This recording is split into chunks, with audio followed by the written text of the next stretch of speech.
მოგესალმებით და მადლობა ორგანიზებისთვის, ყველას, თითოეულ თქვენგანს, ვინც აქ ხართ, დასაბუთებით ჟურნალისტებს, შეწუხებისთვის და იმ საქმისთვის, რასაც თქვენ აკეთებთ. ესწრებით ძალიან მოკლედ ვთქვა თავარი სათქმელი. გავრილოვის დავალება შესრულებულია და ამას ჩემზე კარგად ხედავს ძალიან ბევრი ადამიანი.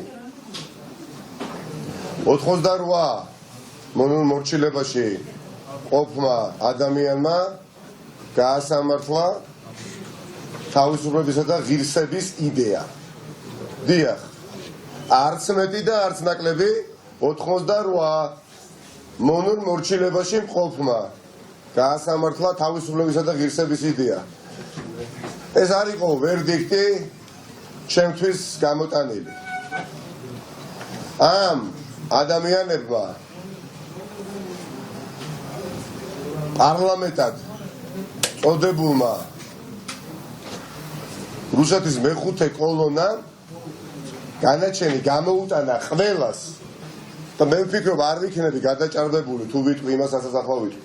განაჩენი გამოუტანა ყველას, ვინც 2019 წლის 20 ივნისს აღშფოთდა, ვინც ქუჩაში გამოვიდა. თქვენს მე დარწმუნებული ვარ, თქვენი მშობლებიც ჟურნალისტებს მიმართა, დარწმუნებული ვარ, ოპერატორების ოჯახის წევრები, ვინც ქუჩაში გამოვიდა, ხმა აიმაღლა, ვინც გააპროტესტა, ვინც სამშობლოს გამოესარჩლა, გამოუტანეს ყველას, ვინც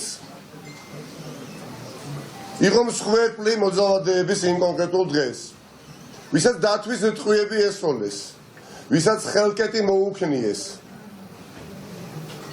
ვის მიმართაც დევნა ახორციელეს თბილისის მასშტაბით, სხვადასხვა რაიონებში, ვისაც თვალები დათხარეს და ვისაც იმ დღეს სამშობლო მოსტაცეს და ეს განცდა დაეუფლა ყველას და სწორედ ამიტომ სტიქიურად ყველანი განურჩევლად პოლიტიკური მწამსისა ავდექით და მივედით რუსთაველის გამზირზე. და ერთ-ერთი ვიყავი მე, ერთ-ერთი. და იქ იყო მრავალი ათასი ადამიანი ამ გზნობით, რომელმაც ჩათვალა, რომ მას სულში შეურაცხყოფა მიაყენეს. ამიტომ მთელ საქართველოს მინდა ვუთხრა, აი ამ ადამიანების სახელით, ვიზეც მე ვისაუბრე, ვისაც თვალები დათხარეს და ვინც ხმა აიმაღლა შეურაცხყოფაზე. აი ამ ადამიანების სახელით აუცილებლად გულწრფელად მინდა გითხრათ, რომ მე არ და ვერ შევეგუები ჩვენი სამშობლოს დამცირებას. ეს არის ძალიან დიდი დამცირება.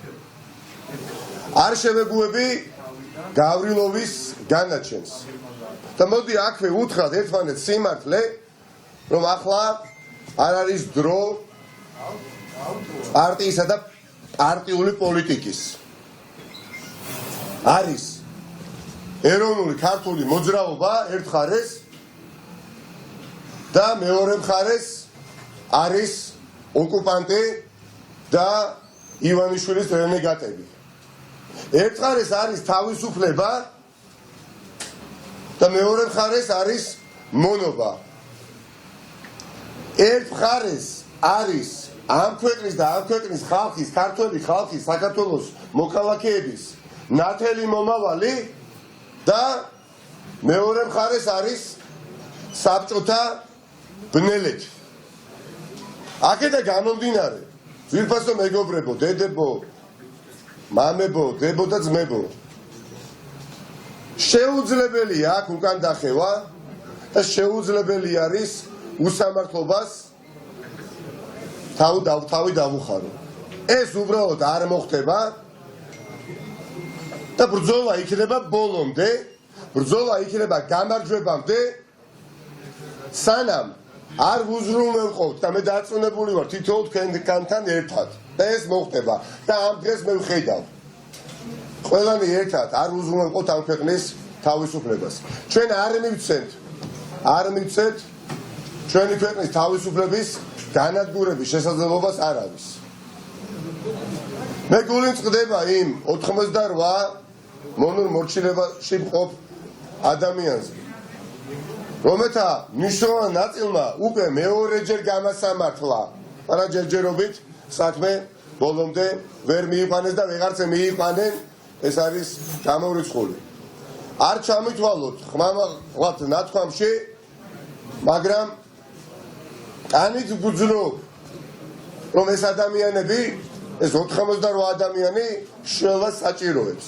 ისინი უნდა ვიხსნათ, ისინიც უნდა ვიხსნათ მონური მორჩილებიდან. დიდი მადლობა ხარდაჭერისთვის ყველას თქვენის მეშვეობით. მინდა უამრავ ადამიანს გადავცე და შეუთვალო მადლობა. რომ ის რაც უკანასკნელი დღეების განმავლობაში ხდება, მე არასოდეს არ მიგუძნია, ამის მსგავსიც კი. და თუ კი ვინმეს ეჭვიებარებოდა, რომ ნიკამელია დაიხევს თუ არ დაიხევს და რას გააკეთებს, თქვი და გავიმეორებ. ახლა თუ კი რამე არის დანაშაული, გავრილოვის იმ ცნობილ სავარდაში ჩაჯდომაზე მეტი დანაშაული იქნება შიში და უკან დახევა. იმიტომ რომ 100,000-ობით საქართველოს მოქალაქის ხმალად ჩვენ თითოეული ჩვენგან. და ამ ქვეყანაში სხვა სახელმწიფოს დროშა ვერ აფრიალდება. მადლობა, წარმატებები თქვენ, არანაირი დამორჩილება ამ უკანონო გავრილოვის განაჩენის მიმართ ბუნებრივი არ იქნება. დიდი მადლობა. ამის თქმა მინდოდა ძალიან მოკლედ ახლა, დანარჩენს მოგახსენეთ მოგვიანებით. გამარჯვებამდე დაგემშვიდობებით.